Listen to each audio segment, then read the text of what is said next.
뿌리를 알고 역사를 안다는 것은 참 중요하다는 생각을 합니다.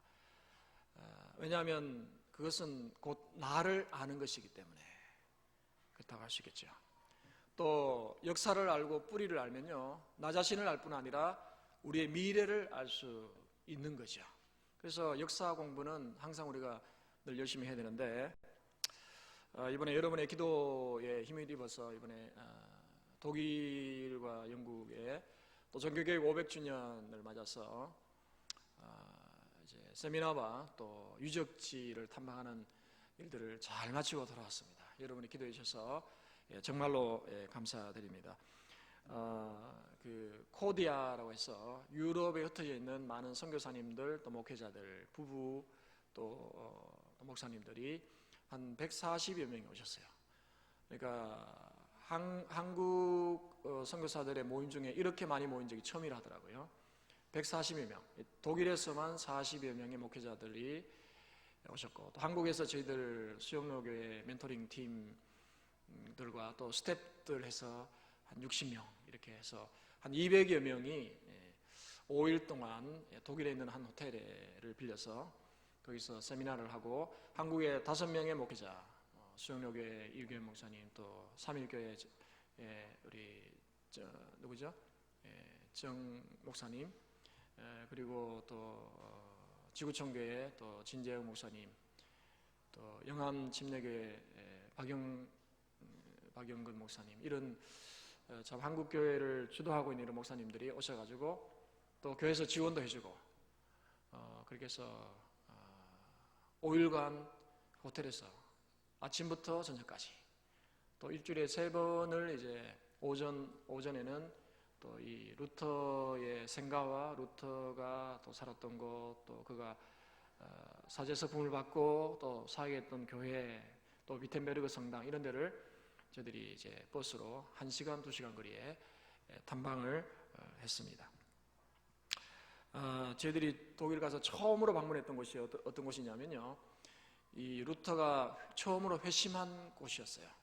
루터가 1483년 11월 10일에 농사꾼의 아들로 태어났는데 아주 머리가 명석했어요. 그래서 아버지가 법률가가 되면 좋겠다 해가지고 법률 공부를 시켰어요. 그래서 공부를 잘하다 보니까 이제 법학을 공부하게 되는데, 그가 살던 에크하르트라는 곳에서 이제 지내면서 대학을 다녔어요. 대학을 다녔는데 하루는 집을 방문했다가 다시 학교로 돌아가는 길이었어요. 돌아가는 길인데 스토테른하임이라는 그 지역을 친구와 함께 걸어가고 있었어요.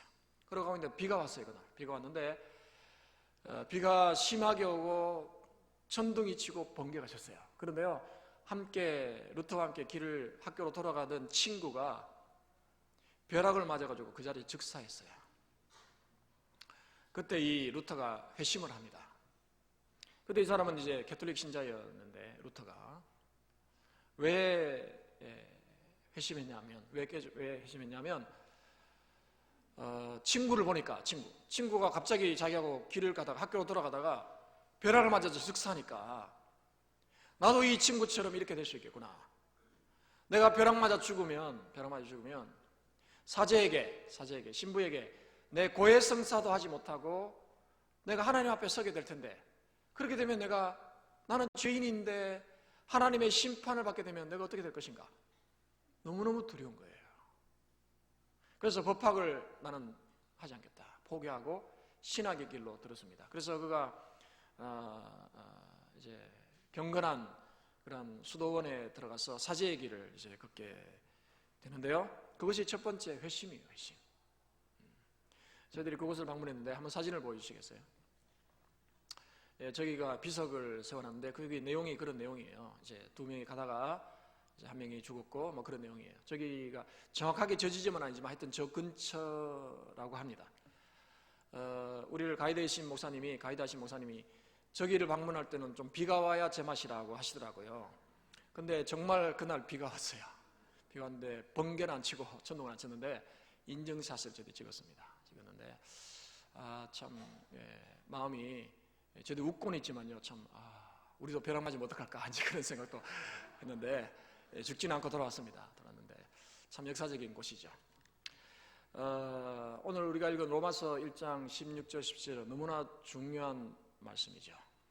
종교개혁을 일으켰던 말씀, 종교개혁에 힘을 실어줬던 말씀이고 또 로마서의 진수라고 할 수 있는 말씀이 오늘 본문의 말씀이죠. 그리고 천년의 이 중세의 암흑 시대를 이제 그 암흑의 동굴에서 나오게 만든 구절이 오늘 이 본문의 구절이라고 할 수 있습니다. 또 루터가 1차 회심을 했지만요, 그는 여전히 구원의 확신이 없었어요. 그가 사제가 되어서 사제의 사역을 하면서도 구원의 확신이 없고 자기가 구원받을 것에 대한 확신이 없었어요. 그런데 그가 이 로마서 1장 16절 17절을 가지고 씨름하고 그가 미텐베르그의 대학에서 교수가 돼서 박사학위를 받고 학생들을 가르치기 위해서 씨름을 하다가 그가 2차 회심, 궁극적인 회심을 하게 된 것이 오늘 본문의 말씀이에요. 그래서 저는 오늘 짧은 시간에 이 본문을 통해서 과연 복음이란 것이 뭔가 하는 것을 다시 한번 생각해보고 또 은혜를 경험하는 시간 될 수 있기를 바랍니다. 여러분, 오늘 본문에 바울이 로마서를 쓰면서 로마에 있는 성도들에게 편지를 쓰면서 16절에 보니까 내가 복음을 부끄러워하지 아니한다라고 말했어요. 우리가 토요일마다 전도를 하는데 전도를 나가보면요, 내가 복음을 전한다는 게 부끄럽다는 느낌을 받을 때가 많아요. 그렇죠? 복음을 전하는데 잘 받아들이면 좋아요. 그런데 복음을 전하는데 튕겨요. 심지어는 나보다 훨씬 못한 사람이 됐어요. 비타민C 하나 드시죠. 괜찮아요. 싸늘하게 반응할 때요, 내가 왜 여기 나왔지? 내가 집에서 편하게 음악 들으면서 커피 마시면 되는데 왜 이렇게 나와서 이렇게 구박을 받지? 이 괜히 부끄럽고 수치스러운 느낌이 들어요. 나 자신이 그렇고 내가 전하는 복음, 장의절교회, 예수님, 복음, 천국, 이게 부끄럽게 느껴지는 거예요. 근데 오늘 바울이 뭐라고 합니까? 복음은 부끄러운 것이라고 했습니까? 복음은 내가 복음을 부끄러워하지 않는다, 그렇게 말했어요. 왜 그랬을까요? 그 이유가 있죠. 오늘 16절 우리 같이 다시 한번 읽어봅니다. 16절 시작. 내가 복음을 부끄러워하지 아니하노니 이 복음은 모든 믿는 자에게 구원을 주시는 하나님의 능력이 됨이라. 먼저는 유대인에게요 그리고 헬라인에게로다. 할렐루야. 복음은요 연약하게 보여요. 이 복음이 뭔 쓸데가 있냐. 우리가 전해주는 전도지 거기 복음이 들어있잖아요. 이게 뭐하냐 이거. 사람들이 그냥 쓰레기로 버리는데, 쓰레기통에 버려버리는데 연약하게 보이죠. 그러나 그것이 강한 것이라는 거죠. 아주 값어치가 없는 것처럼 보여요. 성경책이. 여기 있는 복음이 사람들이 무시해요. 성경을 가지고 다니면 아이고 참. 그래서 어떤 사람은 성경을 가지고 다니는 게 부끄러우니까 신문지에 싸서 가지고 다닌다. 주일날 올 때 보이지 않도록. 그래서 조그마한 성경 포켓에 넣어 가지고 다닙니다. 성경 들고 가는 게 부끄러우니까. 그렇게 보이지만 여기에 들어있는 복음은 강하고 부유한 하나님의 능력이 되는 줄로 믿습니다. 바로 그것을 선포하고 있는 거죠. 여러분, 그러면 왜 복음이 능력입니까? 어떤 능력입니까? 복음이 어떤 능력이에요? 세상에 많은 능력들이 있어요. 그죠? 능력자들이 참 많아요. 여러분 가운데도 능력 있는 사람들이 많죠. 어떤 분은 사업하는데, 어떤 분은 운동하는데, 어떤 분은 공부하는데, 아주 능력자들이 있죠. 많죠. 최근에 여러분 뉴스를 보셨습니까?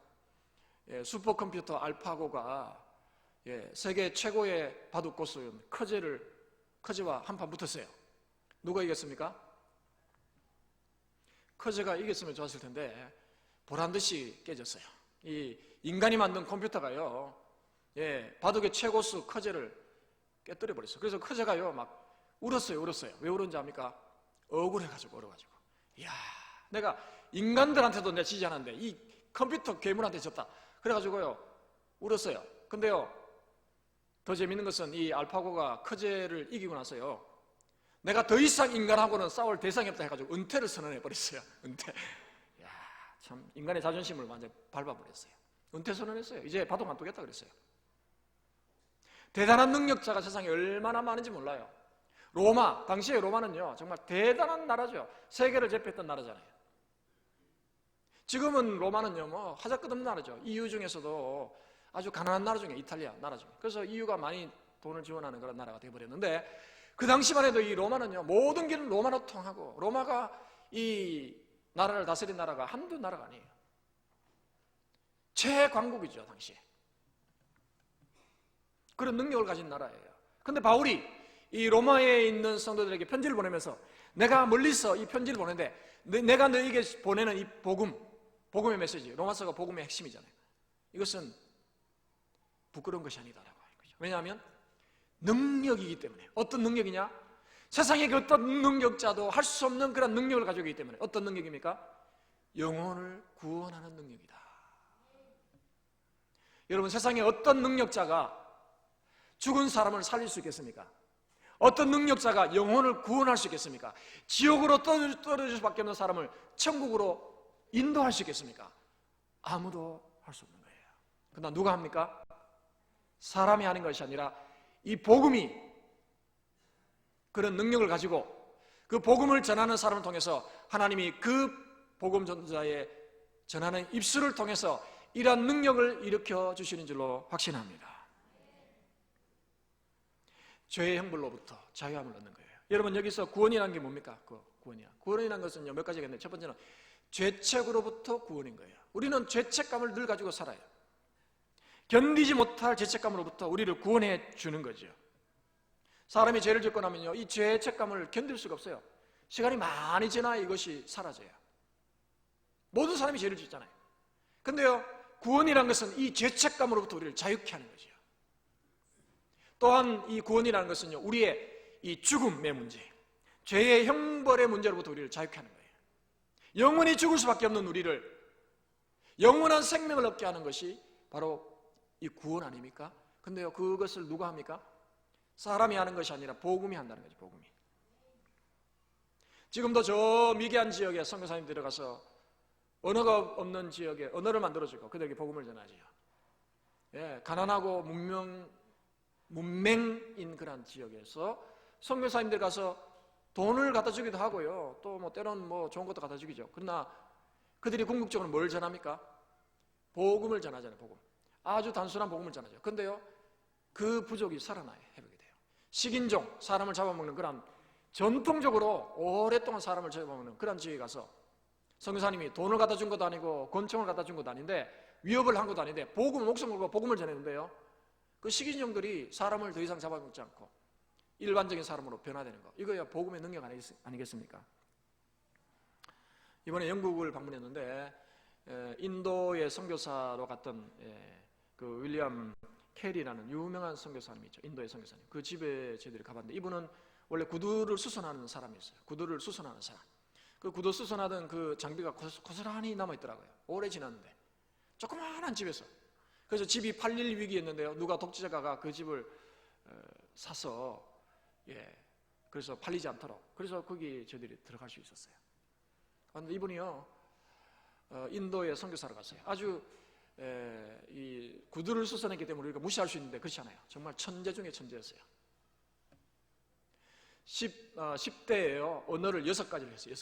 6가지 해가지고 한 번은 그 케임브리지의 대학 교수를 만났는데, 케임브리지 하면 최고의 대학이죠. 근데 교수를 만났는데 이 교수가 깜짝 놀라버렸어요. 이 구두수선공 10대 소년을 만났는데 깜짝 놀라버렸어요. 왜냐하니까 언어를 6가지를 하고 있는 거예요. 6가지를. 그래가지고 너 나와 함께 연구하자. 너 대단한 학자가 될 것 같다. 그렇게 했는데요, 이 윌리엄 캐리가 거절했어요. 나는 인도의 선교사로 부름받았기 때문에 나는 한 나라를 구원하기 위해서 갑니다. 그러니까 선교회를 조직해가지고 그 인도로 갔어요. 캘커타 지방에 가서 그가 선교를 했는데 워낙 이 언어의 천재다 보니까 지금도 인도가 언어가 뭐 공식적인 언어가 4개인가 5개인가 돼요. 그리고 하루 정도 차를 타고 기차를 타고 가면요, 거기 가면 언어가 달라요. 사람이 생긴 게 달라요. 그게 인도예요. 인도가 얼마나 큰지 여러분 안 가보셔서 모르죠. 제가 가보니까 그래요. 진짜 넓어요. 진짜 넓어요. 백인도 있고 뭐 흑인 같은 사람도 있고요, 동양인도 있고 막 섞여 사요. 언어가 달라요. 비슷한 경우도 있지만. 근데요, 이 윌리엄 캐리가 가보니까 그 부족 언어가 16개. 근데 그 부족 언어를 다 이 사람이 습득했어요. 그리고 성경을 번역했어요. 대단한 사람이죠. 천재 중의 천재예요. 그리고 그가 샘폴 대학이라고 대학을 또 만들어서 그가 학장을 했는데 저도 거기 방문한 적이 있는데요, 그 교정 안에 이 윌리엄 캐리의 무덤이 있어요. 있는데 윌리엄 캐리가 거기서 가서 선교를 하는데 보니까 이 대대로 내려오는 아주 안 좋은 그런 전통이 있는 거예요. 그 중에 가장 악질적인 전통이 뭐냐니까 남편이 일찍 죽으면 남편이 죽으면 거기는 겐지스강에 화장을 하잖아요. 사람을 시체를 두고 그 위에다가 장작을 쌓아가지고 불로 태워서 이제 화장을 하는데 남편이 죽으면 죽은 시신만 화장하는 것이 아니라 살아있는 아내도 같이 화장하는 거예요. 그래서 윌리엄 캐리 그 영국의 집에 가보니까 그런 그림이 실제로 그려져 있어요. 저도 그 이야기를 들었어요.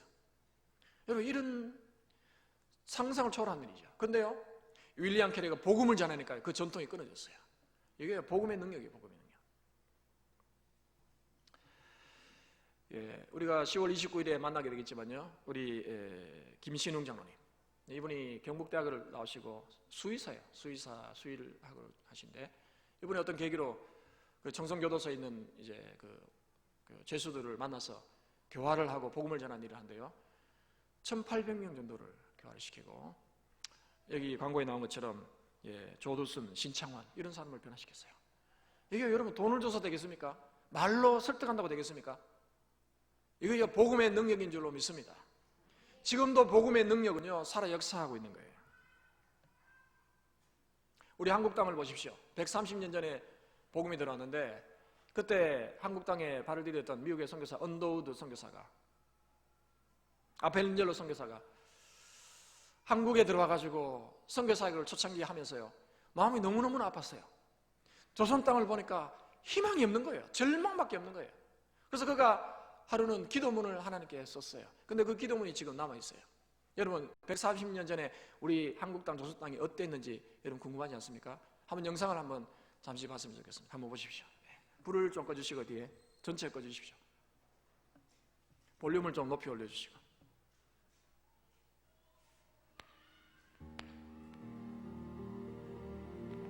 주여, 지금은 아무것도 보이지 않습니다.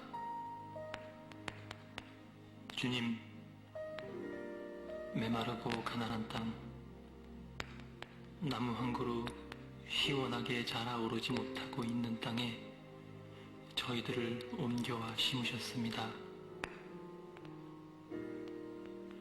어떻게 그 넓고 넓은 태평양을 건너왔는지 그 사실이 기적입니다.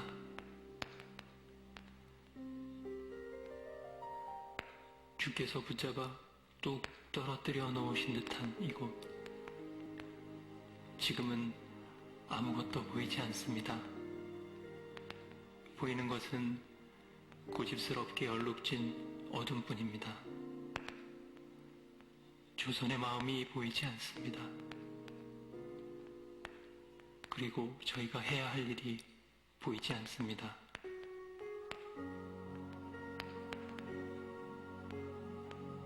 그러나 주님, 순종하겠습니다. 겸손하게 순종할 때 주께서 일을 시작하시고 그 하시는 일을 우리들의 영적인 눈이 볼 수 있는 날이 있을 줄 믿나이다. 믿음은 바라는 것들의 실상이요 보지 못하는 것들의 증거니 라고 하신 말씀을 따라 조선의 믿음의 앞날을 볼 수 있게 될 것을 믿습니다.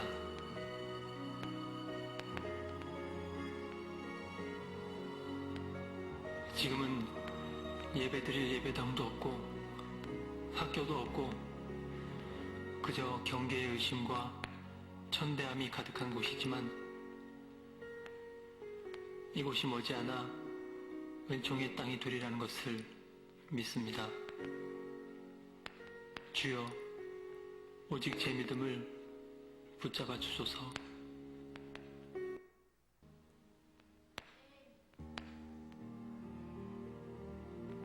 주여. 나무 한 그루 제대로 자라지 못하는 것에 하나님이 우리를 이곳에 옮겨 심으셨습니다. 참 얼마나 절망스럽습니까? 벌거숭이 산 그런 곳에 와서 조선의 마음이 보이지 않습니다. 우리가 뭘 해야 될지 모르겠습니다. 그게요 103년 전에 우리 선교사님들의 고백이에요. 그런 곳이었어요. 그들이 열심히 복음을 전하고 듣든지 아니 듣든지 잘하지 못하는 한국말로 예수 믿으십시오. 구원받습니다. 그 한마디, 예수 믿으십시오. 구원받습니다. 예수가 누군지도 몰라요. 구원이 뭔지도 몰라요. 그러나 그렇게 전했는데 하나님의 택한 백성들이 그 메시지를 듣고 예수를 믿고 구원을 얻고 교회를 세우고 자신의 집을 교회당으로 만들고 그런 일들이 기적처럼 일어나고요.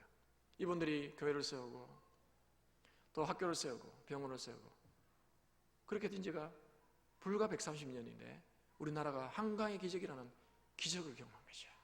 이게요, 우리 민족이 뭔가 있어서 된 게 아니에요. 폐허 같은 땅, 해방 이후에 폐허 같은 땅에 하나님이 복음을 전하는 선교사를 심어놓으니까 그들이 할 수 하는 게 뭐예요? 복음을 전해요. 복음을 전하니까 그 복음의 능력이 이 한반도를 이렇게 변화시키신 줄로 믿습니다. 60년 전만 해도요, 한국이 전 세계에서 최빈국이었어요. 가장 가난한 나라, 필리핀의 원조를 받는 그런 나라였어요. 그러나요, 60년 후에 지금 한국이요, 경제 11위가 되는 대국을 이뤘어요. 이게요, 뭐 때문입니까? 우리가 잘나서 그래요? 우리가 IQ가 좋아서 그래요? 아니에요. 복음의 능력인 줄로 믿습니다. 여러분, 희망이 없는 곳이잖아요. 그러나요, 희망이 없는 절망적인 곳에도 복음의 씨앗이 떨어지면 거기에 절망이 변하여 희망으로 바꾸어지는 줄로 믿습니다. 여러분, 제가 여러분에 한번 질문을 해보겠습니다. 여러분 진짜 복음이 여러분에게 능력입니까? 아멘이에요? 복음이 능력입니까? 복음이 여러분의 인생을 변화시키는 능력입니까? 우리는 진정으로 아멘 할 수 있어야 돼요. 네. 우리는 그냥 고생을 하지 못했다 하더라도 하나님이 우리에게 계신 이 복음이 진짜 영혼을 바꿀 수 있다는 확신을 가지고, 아니 다른 사람을 고사하더라도 여러분 자신을 변화시키는 그런 능력이라고 여러분 확신한다면요, 그 복음이 여러분의 남은 인생을 놀랍게 변화시켜 주실 줄로 믿습니다. 두 번째로 오늘 바울이 뭐라고 합니까? 복음은 하나님의 능력일 뿐 아니라 복음에는 하나님의 의가 나타났다. 복음에는 하나님의 의가 들어있다라고 그렇게 말하고 있어요. 17절을 우리 같이 한번 읽어보도록 하겠습니다. 17절 같이 읽습니다. 시작. 복음에는 하나님의 의가 나타나서 믿음으로 믿음에 이르게 하나니 기록된 바 오직 의인은 믿음으로 말미암아 살리라 함과 같으니라. 아멘. 복음에는요, 하나님의 의가 나타났다. 그렇게 말하고 있어요. 루터와 함께 이 중세 개톨릭에서는요, 이 하나님의 의를 두려움으로 생각했어요. 이번에 가보니까, 책을 읽어보니까요, 하나님의 의가 두려움의 대상이었어요. 하나님의 의라는 건 뭡니까? 하나님이 의롭다는 것 아니겠습니까? 하나님은 선하시고 거룩하시고 흠이 없으시다. 그게 의롭다는 것 아니겠습니까? 아유, 저 사람 정말 의로운 사람이야. 사람도 의로우시지만요, 하나님은요, 흠이 하나도 없으신 진짜 의로우신 분이라는 거죠. 그런데 로마 캐톨릭도 그렇고 루터도 그렇고 하나님의 의라는 말만 들으면요, 불들불들 떨었어요. 두려워서 떨었어요. 왜요? 우리는 의롭지 못하기 때문에. 하나님의 의로우심이 우리에게 임했다. 두려운 거예요. 그래서 바울이 오늘 쓴 이 로마서를 루터가 읽을 때마다 두려운 거예요. 하나님의 의가 우리에게 임했다. 의로우신 하나님이 우리에게 나타났다. 아이고 두려워라. 빨리 도망가야지. 그렇게 이해했어요. 로마 카톨릭이 그렇게 가르치고 그렇게 이해했어요. 이 루터가 회심을 하기 전 1차 회심을 하고 그가 수도사가 되고 그 어거스틴이라는 이 수도원에서 수도사로서 교회를 지키고 정말 훈련을 많이 받죠.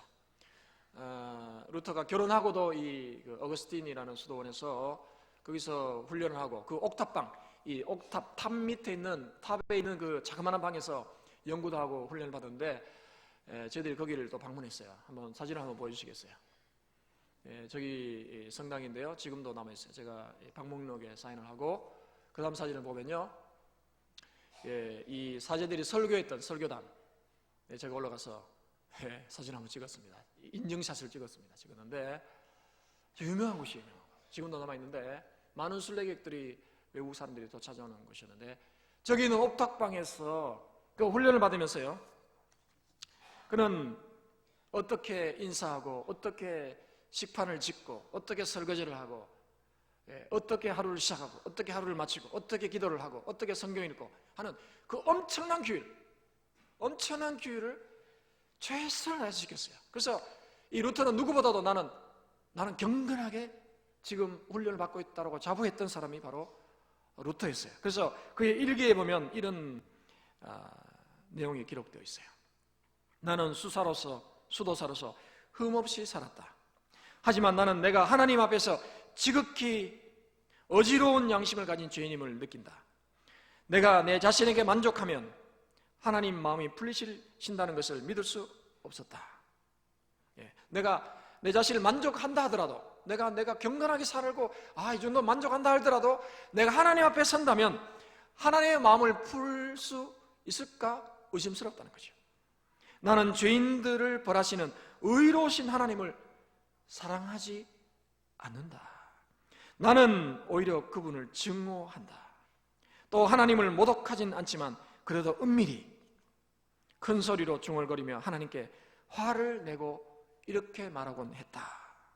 그가 하나님께 화내서 한 말을 들어보십시오. 하나님은 원죄로 인해 영원히 잃어버리신 비참한 죄인들이 십계명 율법에 따른 온갖 재앙으로 말미암아 산산조각 나는데도 이런 죄인들이 하나님을 소유하지 못한 채 그의 의와 진노로 우리를 위협하는 복음으로 인해 고통이 더해가는데도 충분하지 않으신 것 같군요. 여기 있어요.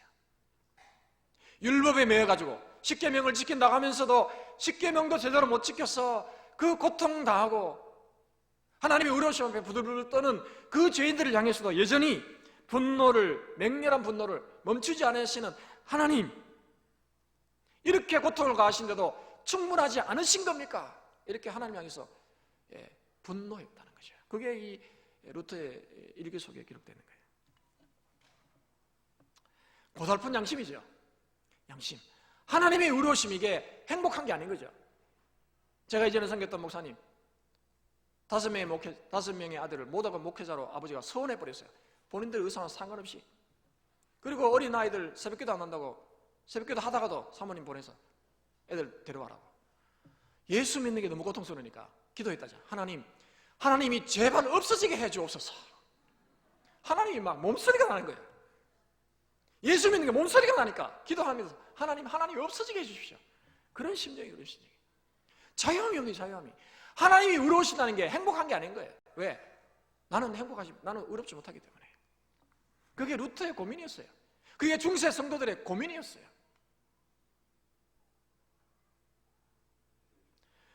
루터는요, 사제가 되어가지고 이 성만찬을 처음으로 집전할 때도요, 두려움에 벌벌 떨었어요. 그래가지고 처음으로 사제 서품을 받는 그 성당도 저도 가봤는데 지금도 엄청나게 큰 성당이 남아있어요. 그런데 거기 사제 서품을 받고, 그가 처음으로 루터가 사역했던 교회를 저희들이 가봤는데 거기서 이제 처음으로 이 성만찬을 집전하는데요, 사제가 되는 것을 그렇게 반대했던 아버지가 거기 참석했어요. 왜? 그래도 아들이 어쨌든 사제가 됐으니까 어떻게 성만찬 예배를 인도하는가 보러 저 뒤에 앉아 있었어요. 근데요, 이 포도주 이 잔을 나누다가요, 하도 떨어가지고 포도주 잔을 떨어뜨려 버렸어요. 사제가. 얼마나 참 이게 황당한 일이에요. 그러니까 아버지가 화가 나가지고요, 말을 타고 집에 가버렸대요. 루터가 쫓아가서 말렸는데도 아버지가 나 간다 하면서 가버렸다는 거예요. 왜 떠는지 압니까? 나 같은 죄인이 내가 40까지 되었는데도 구원의 확신이 없는 거야. 내가 이 캐톨릭은 또 이게 화채썰음이잖아요. 이게 이 포도주가 살과 피로 바뀐다 생각해. 내가 이 포도주와 잔을 내가 어떻게 이기하겠냐? 두려워가지고 벌벌 떨다가 포도주 잔을 떠들는 거예요. 자유함이 없었어요. 하나님의 의가 몸서리치는 거예요. 그가 29세에 신학박사 학위를 받았는데 1512년에 받은 후에 3년 후에 1515년 11월 3일부터 그가 비텐베르그에 있는 대학에서 신학 교수로 학생들을 가르쳤어요. 구약도 가르치고 또 신약도 가르쳤는데, 그가 오늘 이제 로마서를 가르치고, 오늘 이 본문 로마서를 이제 강의를 하기 시작하는데, 아까 말씀드린 어거스틴 그 수도원에서 그 골방에서 탑에서 이 말씀과 씨름을 하는 거예요. 왜냐하면 너무 고통스러운 거예요, 이 하나님의 의라는 말씀이. 하나님의 의가 내려올 때 우리도 의로워야 하나님이 우리를 의롭다 하는데 나는 의롭지 못하니까 그것이 너무나 고통스러운 거예요. 그런데 오늘 본문에 나온 것처럼 하나님의 의가 나타난다니까 두려움에 벌벌 떠는 거예요. 제발 나타나지 마십시오. 제발. 그랬어요. 근데 이게 풀리지 않는 숙제인 거야. 몸부림치는 거야. 하나님 이게 어떻게 된 거냐고. 그래서 헬라어를 가지고 라틴어를 가지고 묵상하는데요. 어느 날 그 탑에서 비로소 진짜 복음을 발견하게 된 거예요. 그래서 그가 진짜 2차 회심을 하게 됐어요. 그가 사제가 된 이후에 그 회심을 해요. 그래서 유명한 탑 사건이라 합니다. 탑 사건. 탑에서 이 진리를 발견했다고 해가지고 하나님의 이 의, 본질적인 의의 의미를 그가 발견한 거예요. 그전까지는 그가 고행하고 덕을 쌓고 의로운 삶을 살면 의로워져서 하나님이 의로운 하나님이 임할 때도 나를 의롭다 해주시겠지 그렇게 함에도 불구하고 늘 불안했는데 이것이 내가 의를 이루는 능동적인 의, 내가 의를 행하는 능동적인 의가 아니라 하나님의 의가 내가 전혀 의를 행하지 못하는 그런 무능한 죄인임에도 불구하고 하나님의 의가 우리에게 그냥 전가된다는 것을 처음으로 깨닫게 된 거예요. 수동적인 의, 좀 어려운 말이지만요, 능동적으로 내가 의를 행해서 하나님이 우리를 의롭다 하는 것이 아니라 나는 전혀 의롭지 않지만 하나님 보실 때 의롭지 않지만 하나님이 우리를 의롭다고 인정해 주시는 것, 그게 수동적인 의죠. 나는 가만히 있는데 의를 내가 그냥 받아들여 버리는 거예요. 나에게 의를 갖다 씌워버리는 거예요. 여러분 목걸이를 메달을 받는 걸 보시죠. 예, 올림픽에서 금메달, 은메달, 동메달을 따면 예, 그 수상자가 나가지고 국기를 이제 메달을 씌워주고 국기를 이제 개항하고 예, 국가를 불러주잖아요. 메달을 씌워주잖아요. 잘했으니까 1등 했으니까 금메달, 와, 얼마나 영광스럽습니까? 메달을 씌워주나요? 왜냐하면 그만한 대가를 치렀기 때문에 그렇잖아요. 그만한 노력을 기울여서 또 경쟁에서 1등, 2등, 3등을 했기 때문에 금메달, 은메달, 동메달을 영광스럽게 씌워주는 거 아닙니까? 근데요, 이 말씀은 하나님의 의가 여기 나타났다는 것은 내가 뭔가를 잘했어, 내가 메달을 받는 것이 아니라 하나님이 우리를 의롭다고 인쳐주는 것이 아니라 나는 전혀 올림픽에 나가서 예선에도 통과하지 못하고 아니 그 종목에 대해서 하나도 알지 못하는 사람인데 나에게 금메달을 씌워주는 거예요. 나는 전혀 의롭지 않은데 너는 정말 세상에서 예를 들면 인도의 마더 테레사와 같은 그런 놀라운 의를 행한 사람이다라고 우리에게 의의 목걸이를 매달아 준다는 거예요. 그게 하나님의 의라는 거죠. 그게 어디에 들어있어요? 복음 안에 들어있다는 거죠. 복음 안에. 이것을 이 루터가 깨닫게 된 것이죠. 그래서 그는 진짜 제대로 된 회심을 한 거예요. 그래서 그가 후에 그는 이 회상하기를 그의 글에 보면요 이런 내용이 있어요. 나는 완전히 다시 태어나 활짝 열린 문을 통해 천국에 들어간 것처럼 느껴졌다. 성경 전체가 완전히 다른 모습으로 나에게 보여졌다라고 그런 고백했어요. 완전히 새로운 세상이죠. 천년의 암흑시대 속에서 완전히 햇빛 있는 대낮 같은 밝은 곳으로 나온 것 같은 경험을 루터가 한 거예요. 그것이요 종교개혁의 시발점이 된 거예요. 그전에는요 1000년 동안 거기 갇혀 있었어요. 하나님의 의 두렵고 우리는 열심히 율법을 행하고 십계명을 지키고 또 고행을 하고 심지어 루터도 로마를 방문했을 때 그 로마에 있는 그 성전의 그 성당의 그 계단을 무릎으로 올라가면서까지 고행을 하면서도 자신을 채찍질했는데 자유를 얻지 못했는데 이 로마서 1장 16절 17절을 연구하고 묵상하는 가운데 그가 비로소 이것은 능동적으로 내가 의를 행해서 얻는 것이 아니라 나는 아무 능력이 없지만 수동적으로 하나님이 일방적으로 주시는 거구나 하는 것을 비로소 깨닫게 되고 자유함을 누리는 거죠. 여러분 이런 경험 있으십니까? 하나님의 은혜가 여러분의 어떤 의로움이 아니라 여러분의 공로가 아니라 여러분의 어떤 열심으로 얻은 것이 아니라 하나님의 전적인 은혜로 하나님의 의가 여러분에게 전가됐음을 여러분이 확신하십니까? 진짜 확신하십니까? 진짜 확신하세요? 그냥 제가 보니까 아멘 하는 거예요? 그렇지 않기를 정말 저는 소원합니다. 하나님의 은혜는요, 우리의 노력으로, 우리의 공로로 얻어지는 게 아니에요. 오늘 우리가 암송했잖아요. 우리를 구원하신데 우리의 의로운 행위대로 하지 아니하시고, 우리의 의로운 행위로 말미암지 않으시고, 뭐로요? 오직 그의 긍휼하심을 따라 우리를 불쌍히 여기는 거예요. 우리는요, 이미 바닥을 친 사람이에요. 이미 지옥까지 떨어진 사람이에요. 더 이상 떨어질 데가 없어요. 지옥까지 떨어졌던 사람이에요. 소망이 없던 자들이에요. 무슨 희망이 있습니까? 그래서 우리를 불쌍히 여기셔서 누구를 보내주셨어요? 예수 그리스도, 흠없는 예수 그리스도를 대신 십자가에 달려 죽게 하심으로 그분을 통해서 우리를 의롭다 하신 거예요. 우리는 한 것이 아무것도 없지만 예수님이 다 하신 것을 보고 우리에게 의의 메달을 걸어주신 줄로 믿습니다. 그게 하나님의 의예요. 그게 어디에 들었냐? 복음 안에 들어있다는 거죠. 그래서 이제까지는 복음이 아니었어요. 복음이 고통스러웠어요. 그러나 루터가 진짜 복음이구나, 진짜 기쁜 소식이구나, 그것을 알게 된 거죠. 그러면 이러한 놀라운 은혜는 하나님이 예수 그리스도를 통해서 이 인류 가운데 주셨는데, 그러면 우리는 그것을 어떻게 받아야 돼요? 어떻게 받을 수 있습니까? 수동적인, 우리가 아무도 할 게 없다 그러죠. 그러나 오늘 본문에 보니까 내가 복음을 부끄러워하지 않으니 이 복음은 어떤 자들에게? 모든 믿는 자들에게. 17절도 보니까 복음에는 하나님의 의가 나타나서 뭐라고 했어요? 믿음으로 믿음에 이르게 한다 그랬어요. 하나님의 그 놀라운 은혜, 엄청난 은혜를 어떻게 우리가 받느냐? 우리의 노력으로 받느냐? 우리의 공로로 받느냐? 아니라는 거예요. 뭐로? 믿음으로 받는 줄로 믿습니다. 믿음으로 받는 거예요. 믿음으로 받는 거예요. 그래서 찬송가 310장에 이런 찬송이 있죠. 하나님의 은혜로 이 쓸데없는 자 왜 구속하여 주는지 난 알 수 없도다. 오직 내가 할 수 있는 건 뭐예요? 내가 믿고 또 의지하면 내 모든 형편 아시는 주님 늘 보호해 줄 것을 나는 확실히 아네. 하나님의 은혜로 이 쓸데없는 자 왜 구속하시니 나는 알 수 없도다. 그러면 이 놀라운 하나님의 은혜에 우리가 어떻게 반응해야 돼요? 그 반응이 뭐예요? 바로 믿음으로 반응하는 거예요. 믿음으로.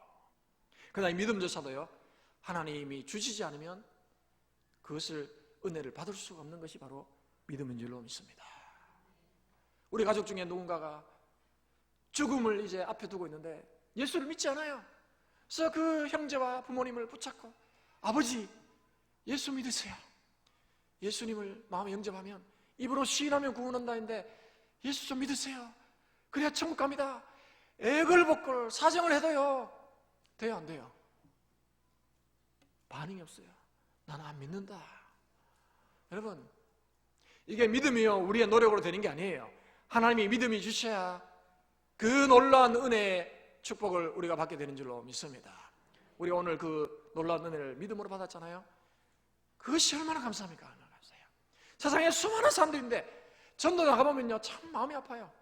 이 집을 눌러보고 저 집을 눌러봐도, 물론 어떤 집에는 뭐 양쪽 다 뭐 무슨 교회 편말이 붙어있긴 한데, 어떤 빌라에 가면요 한 집도 교패가 붙어있는 집이 없어.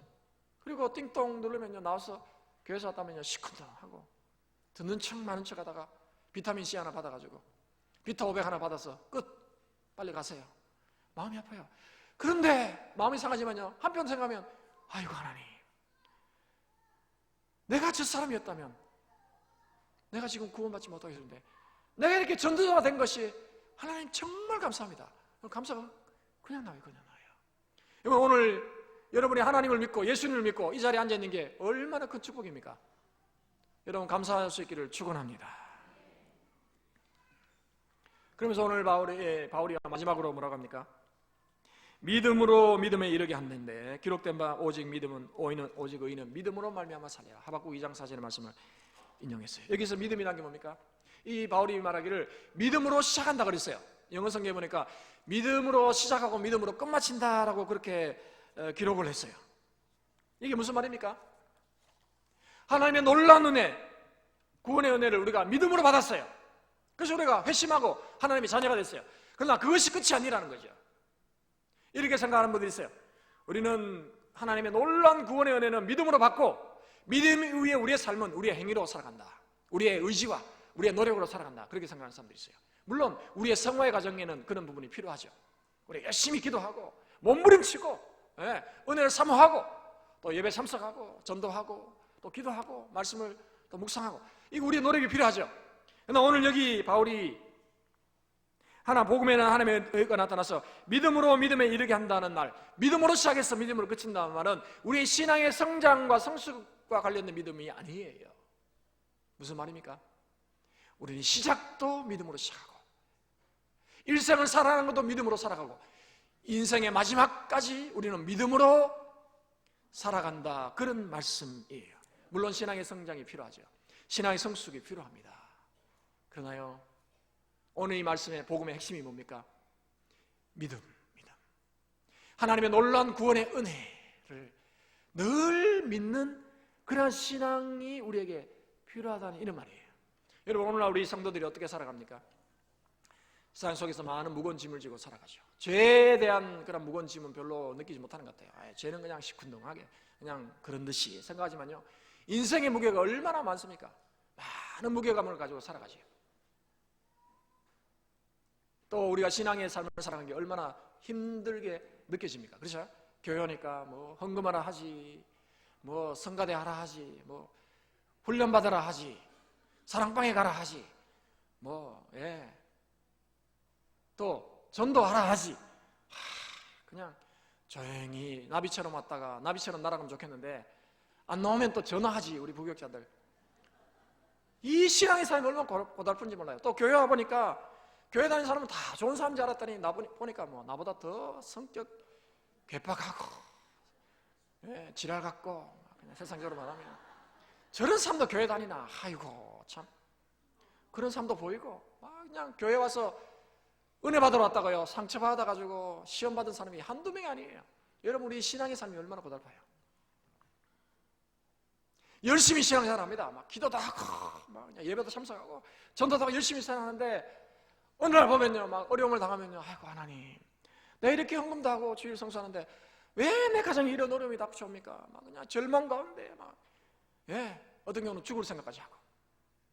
어제 전도를 나갔더니 저기 이 길 건너서 장인삼동에 컴퓨터 클리닝 세탁소에 갔는데 아주머니 전도하다 보니까 우리 홍 장로님을 잘 하시더라고요. 우리 홍성배 장로님을 잘 하시더라고요. 전도를 많이 하셨다 하더라고요. 교회 좀 나오라고. 그래서 전도를 했는데 그분이 이야기하시다가 자기 집에 어떤 무당이, 여자 무당이 옷을 맡겼는데 보니까 옷을 걸려있어요. 한복을, 예쁜 한복을 두 벌을 해놨는데 이분이 27년을 교회 다녔대. 27년을 교회 다니는데도 계속 마음에 평안이 없고 어려움이 있고 그러다가 어느 날 꿈을 꿨는데 꿈에 뭐 이렇게 귀신이 나타난 것 같아요. 그래가지고 뭐 이렇게 하다가 이분이 무당이 되고 있습니다. 신을 받아가지고. 그 이야기를 하는데 얼마나 마음이 아프든지. 신앙생활 27년 했는데요, 무당이 되어버렸어요. 여러분, 어떻게 설명하겠습니까? 우리의 신앙생활이 녹록치 않아요. 녹록치 않아요. 미래를 알 수가 없어요. 그래서 절망하잖아요. 절망. 요즘 자살을 생각하는 사람들의 연령이 점점 낮아진답니다. 대부분의 사람들이 자살을 한 번 정도는 생각해 본대요. 성도들도 예외가 아니에요. 아이고 내가 죽고 말지 뭐. 근데 요즘은요, 자살을 생각하는 연령이 점점 낮아요. 요즘은요 10대 초등학생도 자살을 생각하고 초등학생이 자살하는 경우도 있잖아요. 이게요, 세상이 그렇게 힘든 거예요. 공부에 대한 압박감이 엄청 많잖아요. 젊은 청년들은요, 공무원 시험 몇 수를 했는데도 떨어지니까요, 대전에 내려가다가 목매서 자살하잖아요. 이런 참 어처구니없는 삶이 우리의 세상 사람이에요. 성도의 삶도요 예외가 아니에요. 근데요, 우리에게 필요한 거 무엇입니까? 또 죄를 짓잖아요. 죄를 짓다 보면요, 죄 때문에 막 고통하고, 아이고 내가 이게 목사냐, 내가 이게 성도냐, 이게 절망할 때가 하잖아요. 그럴 때 우리는 뭘 붙잡아야 돼요? 하나님의 은혜를 붙잡아야 되는 거예요. 그때 필요한 게 뭐예요? 바로 믿음이라는 거예요. 믿음이 필요한 거예요. 구원 얻는 믿음뿐 아니라 우리 일생을 살아가는데 이 믿음이 반드시 필요한 거예요. 뭘 붙잡기 위해서? 하나님의 은혜를 붙잡는 거예요. 그래서 우리는 절망하다가도, 내 죄로 인해서 눈물을 흘리다가도 우리는 소망을 가질 수 있는 이유가 뭡니까? 하나님의 은혜로 시작했고 은혜로 마치기 때문에 그런 줄로 확신합니다. 너희 속에 착한 일을 시작하신 이가 끝날까지 그 선한 일을 너희 속에서 이루실 줄로 확신하노라, 그 말씀이잖아요. 우리 속에 선한 일을 하신 이가 끝날까지 우리 인생을 붙잡아 주시고 우리가 믿는 믿음이 없다면요, 우리는 날마다 좌절하고 절망할 수밖에 없어요. 그러나 그런 믿음을 가진다면 우리는 어려운 세상 속에서도 승리하게 될 줄로 믿습니다. 제가 유럽을 돌아보는 가운데 마음이 참 불편했어요. 왜냐하면 유럽이요, 복음을 받아들인 지가 최소한 1500년, 영국은 1500년이에요, 1800년. 우리 130년에 비하면요, 이 잽이 안 돼요. 가보니까요, 막 기독교 유적지가 얼마나 많은지, 가는 곳마다 성당, 예배당이고, 거기는요, 성당보다 더 높게 짓지 못하도록 해놨어요. 모든 길이 교회로 갈 수 있도록 다 길을 만들어놨어요. 교회 중심으로 길을 만들어놨어요. 처치로드, 교회 길, 이게요, 제일 많은 길 이름이에요. 가는 곳마다 성당, 교회들이에요. 또 국교가 성공의 기독교잖아요, 개신교.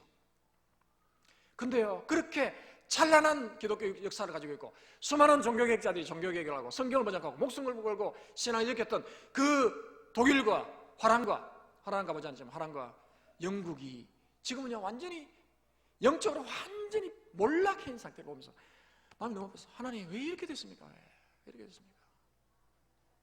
한국에 돌아오면서도요, 마음이 불편했어요. 아유, 한국은 꽃도 제대로 피우지 못하고 130년밖에 안 되는데 벌써 이렇게 떨어지고 있으니 어떻게 되는가? 참 마음이 아팠어요. 또 제 자신을 볼 때 이런 한국 땅에서 내가 목회자로서 살아간다는 거, 또 한 교회를 맡아서 담임 목사로 설교를 하고 성도들을 또 이렇게 양육하고 돌본다는 거 생각할 때 내가 뭘 할 수 있겠냐? 좌절감이 밀렸어요. 우리 한국교회 성도들을 볼 때 뭘 할 수 있겠냐? 절망감이 밀렸어요. 그런데 여러분, 그런 절망감 속에서도 우리 뭘 발견해야 돼요? 희망을 발견해야 되죠. 어디서 희망을 발견할 수 있습니까? 내가 열심히 하면 된다? 그거 아니에요. 열심히 기도하면 된다? 그거 아니에요. 우리는 복음으로 돌아가야 할 줄로 믿습니다. 우리는 은혜로 돌아가야 돼요. 은혜로 돌아가야 돼요. 그럴 때 우리는 거기서 힘을 발견하죠. 믿음을 붙잡을 때 우리는 거기서 희망을 발견하게 될 줄로 믿습니다. 여러분, 삶이 힘드십니까? 고통스럽습니까? 여러분만 그런 게 아니에요. 모두가 그래요. 여러분 신앙생활에 불만족스럽습니까? 저도 마찬가지예요. 누구보다도 저는 제 자신의 신앙에 불만족스러운 사람이에요. 그래서 고통합니다. 여러분, 절망하지 마십시오. 희망이 있습니다. 왜요? 은혜를 기억하면. 우리는요, 지옥까지 떨어졌던 사람이에요. 하나님 보실 때 우리는요, 도토리 키재기예요. 아무것도 아닌 사람들이에요. 그러니까 사람 보고 실망하지 마십시오. 실망하지 마시고 하나님 바라보십시오. 은혜를 삼으십시오. 그래서 이번 한 주간도 그 은혜 안에서, 그 복음의 안에 있는 그 놀라운 은혜를 붙잡음으로 인해서 날마다 승리의 계가를 부르시는 저와 여러분 모두가 되실 수 있기를 예수님의 이름으로 축원합니다. 아멘. 제가 한번 기도하겠습니다.